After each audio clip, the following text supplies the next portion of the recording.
Vamos lá, Isa? Dona Rita, você nem ia falar de gênero? A gente vai. E esse Hegel aí na sua mão? É um possível caminho para começar.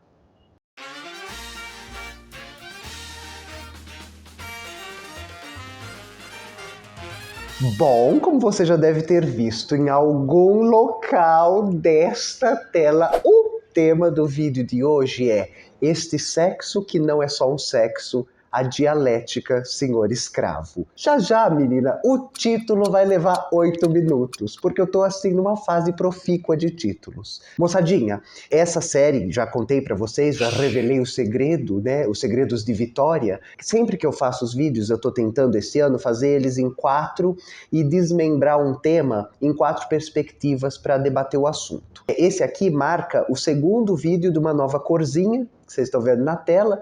Antes eu estava falando sobre ideologia e colonialismo, agora eu estou falando um pouco sobre narrativa, poder e gênero. Então o último vídeo foi o da Dona Úrsula, se você não viu, ele vai aparecer, eu nunca sei onde que é a Rochelle, uma hora é a Rochelle que edita, uma hora é a Isa, uma hora é a Rochelle, então eu não sei mais de nada, gente. Só sento nesse sofá e falo as coisas, porque as meninas que faz tudo. Então alguma das duas vai pôr em algum dos dois lados aqui da tela. O vídeo de hoje eu ia pretender falar sobre a subversão da identidade feminina. Eu vou falar sobre isso, né, mas por um outro caminho. Eu ia usar este livro aqui da Maíra Marcondes Moreira, que eu já falei dela no último vídeo, que eu a amo, e ela está publicando agora um livro, né, O Fins do Sexo, Como Fazer Política Sem Identidade pela Autonomia Literária. Eu escrevi o prefácio desse novo livro dela, e aí eu ia aqui, nesse vídeo, voltar para o primeiro livro dela que eu li, Feminismo é Feminino, a subversão da identidade e a luta, né, política. Só que aí eu pensei que talvez seria melhor dar um passinho para trás. E aí nomeei esse vídeo com o título do livro da Lucie Irigaray. Esses nomes francês formam. E aí, que essa é a autora que ela foi analisanda do Lacan, discípula do Lacan, e aí ela vai ter um arranca-rabo com o Lacan. E as críticas que ela está fazendo, a visão psicanalítica sobre o feminino, sobre a mulher, sobre essa dicotomia, né, do homem e da mulher, essas duas posições, vão inclusive orientar o Lacan, né, o diálogo dos dois, o orienta no Seminário 20. Neste livro, Esse Sexo que não é só um sexo, aqui no Brasil ele foi publicado em 2017 pelo Senac, nesse livro a Lucie, ela vai elaborar isso que a gente vem conversando. Eu já falei disso aqui algumas vezes. Eu gosto sempre de voltar no capítulo 5 do Capital do seu Carlinho, quando ele fala, essa ideia que a gente tem de uma possível negritude como sendo a característica, ele fala, isso não existe. Isso não é ontológico, não é para pensar o ser social. A negritude, ela é produto de uma série de relações. O que ele diz lá no Capital o negro é só o negro. É o sistema de produção que vai transformá-lo em escravizado, mão de obra, animalizado, piriri, parará, pururu. A Lucie está fazendo essa mesma discussão. Esse sexo que não é só um sexo, mas um sistema de opressão. Em visualizar gênero como um sistema de opressão. Só que essa não é uma novidade, né? O vídeo passado eu já peguei uma série de autores e autoras que vão falar sobre isso. Aqui eu decidi talvez ir num germe desse raciocínio, né? Eu vou tentar voltar pro Hegel. Achei que esse dia nunca ia chegar, menina, que eu ia falar essa discussão é profundamente hegeliana, assim, o Hegel a gente... Mas cheguei aqui, moçada, vamos ter mesmo que ler a coisa do Hegel. Já vou deixando de antemão que eu não sou uma hegeliana, nem uma pós-hegeliana como a Judith Butler, então eu vou contar aqui com a ajuda de alguns camaradas, vou indicar caminhos de leitura e eu vou me ater a um livro do Hegel, né, pelo qual ele é mais conhecido, A Fenomenologia do Espírito, em um parênteses. É um livro que tenta fazer uma jornada do processo de conhecimento e cognição. Numa análise todo pela parte pelo todo, o Hegel está se indagando como é possível conhecer a verdade da coisa em si e não apenas um discurso da verdade. Então ele vai falar sobre esse caminho que vai da consciência até a razão, né, que seria o último grau, o grau mais abstrato do conhecimento. Tem uma tabelinha que eu vou deixar aqui na tela, obrigada meninas, que explica essa jornada. Então, voltando, eu vou me ater aqui ao capítulo 4 da Fenomenologia do Espírito, quando Hegel diz uma coisa que é imprescindível. A gente quase marca um antes e um depois na história do pensamento, quando ele fala sobre a dialética do senhor e do escravo. O seu Carlinho, Karl Marxson, por exemplo, vai pegar essa passagem para pensar que toda a história que a gente conhece humana, é a história da luta de classes. É a história do embate entre senhores e escravizados. Para a gente começar essa discussão com um exemplo palpável no chãozinho, lembrando, tudo que eu vou falar, vai estar tudo na descrição, os intelectuais, os livros, vídeo, tudo que eu usei. Para começar aqui no chãozinho, na coisa do básico, eu vou tentar falar sobre a dialética hegeliana, o estranhamento do eu, o eu que se depara com o outro e o processo de dominação desse outro, de apagamento dele, de subjugação, com um vídeo que circulou nas redes recentemente. A gente tem um menino jovem, uma criança, eu não vou pôr o vídeo aqui porque eu não exponho coisa de criança, mas a gente tem um menino jovem, não sei se vocês viram o vídeo, que ele está sentado no sofá tristonho porque ele pintou as unhas anelares de vermelho e o material escolar dele é todo Homem-Aranha, né? O croquis dele é vermelho. E aí quando ele chegou na escola, ele foi rechaçado, ele sofreu violência de gênero dos outros meninos que falaram que aquela unha parecia de menina. E existe uma coisa curiosa, porque ele está passando por uma experiência desse estranhamento de si, da autoconsciência de si e desse encontro com o outro. Os meninos, até então amigos dele, agora olham para ele como um outro. Essa unha pintada parece de menina. E agora, não mais sendo reconhecido pelo eu, você se torna uma outra coisa. E uma relação de conflito se instaura aqui. O menino que pintou a unha também passa por um estranhamento. E ele tenta explicar para a mãe, para a cuidadora, para a pessoa que conversa com ele no vídeo, como é difícil para ele entender isso.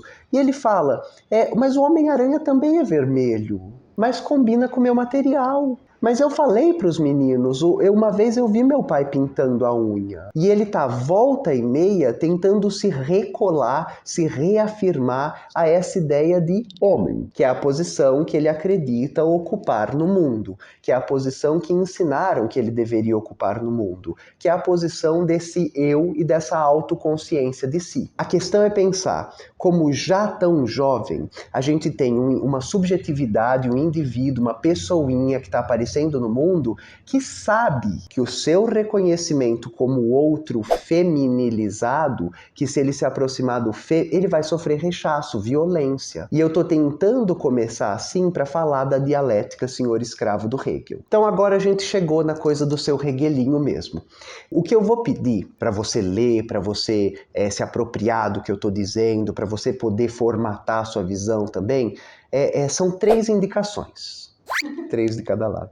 A primeira delas é o Douglas Rodrigues Barros, que está lançando agora pela Lavra Palavra um livro sobre Hegel. Ele também vai dar um curso no Centro de Pesquisa e Formação do SESC sobre a subjetividade Hegel e Lacan. Ele dá a primeira aula desse curso. Então ele é um camarada maravilhoso, indico os artigos dele sempre, tem uma série de cursos que ele deu sobre Guy Debord, sobre Frantz Fanon, e eu sempre indico ele para vocês seguirem, porque é uma pessoa intelectualmente que eu admiro demais. A nossa segunda indicação da edição 10 lições sobre Hegel. A editora Vozes, dessa coleção, 10 lições sobre, que de forma didática apresenta alguns autores do pensamento social, de teorias sociais, filósofos, para a gente de forma acessível. Por fim, o nosso querido Eribaldo Maia, também já falei bastante dele aqui, ele está lançando um livro novo, Neoliberalismo e Sofrimento Psíquico, Mal-Estar nas Universidades, pela editora Ruptura. Aqui eu vou indicar um curso que ele dá no Classe Esquerda, que é uma plataforma de cursos de perspectiva de esquerda radical, de esquerda revolucionária. Se você não conhece, vai estar tudo aqui embaixo. E lá ele dá um curso sobre entender o pensamento do Hegel. Então, qual é o empreendimento do Hegel nesse livro? A obra se constitui entre os efeitos da consciência e da sua efetividade enquanto experiência. A fenomenologia do espírito não é outra coisa senão o entendimento de se conduzir a consciência ao seu mais alto grau, a lógica. E aí, nesse processo de levar consciência até lógica, o Hegel usa um método de dedução, que é o método com o qual ele vai trabalhar na filosofia dele, que é a dialética, né? A gente fala muito sobre ela aqui. A dialética é esse movimento de entender o mundo em 3 passagens: uma tese, uma antítese e uma síntese. Esse primeiro passo, tese e antítese, está dado, por exemplo, nesse embate que aparece entre o menino que pinta a unha e os seus colegas. A gente tem aqui uma tese e antítese sendo produzida. É um menino que pinta a unha, tese. Meninos que não o reconhecem agora como um igual, mas como um diferente, antítese. E deste embate vai surgir uma possível síntese. Como esse menino que pinta a unha vai se reconectar a um ideal fálico masculino, ou como aqueles amigos vão entender a posição deles cruel, uma posição que desumaniza, que subalterniza o outro. Existe uma coisa muito interessante na dialética senhor-escravo, é que o Hegel está cantando uma primeira bola que depois o Freud vai usar, o Lacan vai usar, e todas as pessoas que produzem a teoria psicanalítica. É que o desejo humano, né, diferente dos animais, que os animais encontram um objeto para seus desejos. O animal tem desejo de comer, reproduzir, etc. Mas o ser humano tem desejo de reconhecimento por um outro. E, portanto, a partir deste encontro com o outro, existe uma agonia gerada aqui, uma angústia, né? Que é: como serei reconhecido por este outro? Como imediatamente o reconheço como outro e como posso me estabelecer como superior a ele, como posso dominá-lo? Se ele não é igual a mim, o que farei a partir dessa diferença? Um caminho de lida com essa diferença, que é o que o Hegel vai mostrar, é a constituição dessa realidade. Você é meu subalterno. E se você não aceitar, você morre, e pelo medo de morrer você aceita, e a partir de então você se torna escravizado. O senhor segura sua posição ao ser reconhecido como senhor pelo subalternizado. Façamos uma pausa. O que a dona Simoninha, né, materialista francesa, está falando no segundo sexo? Exatamente isso. Que o homem definiu para si os atributos que desejava. E que relegou ao seu outro, a mulher, o que ele não desejava. E que o homem era corajoso, astuto, respeitável, racional. E a mulher era fraca, covarde, emocional. Uma ideia inventada, dicotômica, mas que a gente pode olhar a partir de uma perspectiva de dominação. Como a dialética senhor-escravo ajuda a gente a entender as políticas identitárias que regulam o nosso fazer político. Senhor-escravo, colonizador-colonizado, homem e mulher, binário-não binário, masculino-feminino, heteronormativo e queer, e por aí vai. Existe uma coisa curiosa que o Hegel já está apontando, mas que o Marx vai trabalhar em extensão. É que dessa tese senhor e dessa antítese escravizado, a única possível síntese é: ou o senhor acaba com o escravizado, mas aí ele não tem mais quem o reconheça. Ele precisa começar a criar estratégias de ser reconhecido como diferente, como superior pelos seus iguais. Um carro, uma casa, um celular que o distingua dos seus iguais. É o eterno quem tem o maior da quinta série dos homem branco bilionário que domina. Né? Para que você precisa de mais de 140 bilhões? Porque eles vivem nessa lógica de eu sou maior entre os maiores. Não, eu vou dar a volta no espaço numa nave em formato de pinto, né? Essas coisas, gente. E o outro possível caminho, né, de síntese é que o senhor depende do escravizado, porque é o escravizado que trabalha, é o escravizado que produz, é o escravizado que constrói o mundo. Quando a gente olha para as pirâmides, né, não é o faraó que está ali, mas são as milhares de mãos que construíram as pirâmides. Quando a gente pensa na Apple, não é pensar no Steve Jobs, mas nas centenas de milhares de engenheiros, desenvolvedores e trabalhadores que construíram a Apple. Então, o senhor tem uma posição frágil em relação ao escravizado, filosoficamente falando, né? Por isso que a gente chama o Hegel de idealista, né? Porque na materialidade a coisa é outra. Mas a posição de escravizado permite o escravizado se deparar com a realidade de que o senhor não é senhor, de que quem realmente importa é quem trabalha, quem faz, quem produz. E que sem escravos um senhor deixa de ser senhor. Então ele depende dos escravizados, mas sem um senhor, o que os escravizados se tornam? Libertos, livres. Então o senhor necessita da posição escravizado, mas os escravizados não necessitam da posição senhor, eles querem se libertar dela. Um exemplo histórico muito antigo disso é uma peça de teatro do Aristófanes chamada Lisístrata, que foi encenada pela primeira vez na Grécia Antiga em 411 a.C. Lisístrata é o nome de uma personagem, uma moça, que vai coordenar um enfrentamento senhor escravizado. Esse enfrentamento está acontecendo a Guerra do Peloponeso. Então as cidades-estados gregas estão todo mundo se matando, tararã, violência, domina, quem tem o pau maior. E aí as mulheres falam... Ah, legal, bonito, né? A gente está vendo os nossos irmãos, maridos, pais, filhos irem para a guerra, serem assassinados. Quer saber? Não tem mais útero fábrica de trabalhador, útero fábrica de exército. Não tem mais sexo. E a partir desta greve de sexo, elas invertem a situação. Elas se libertam do jugo senhorial.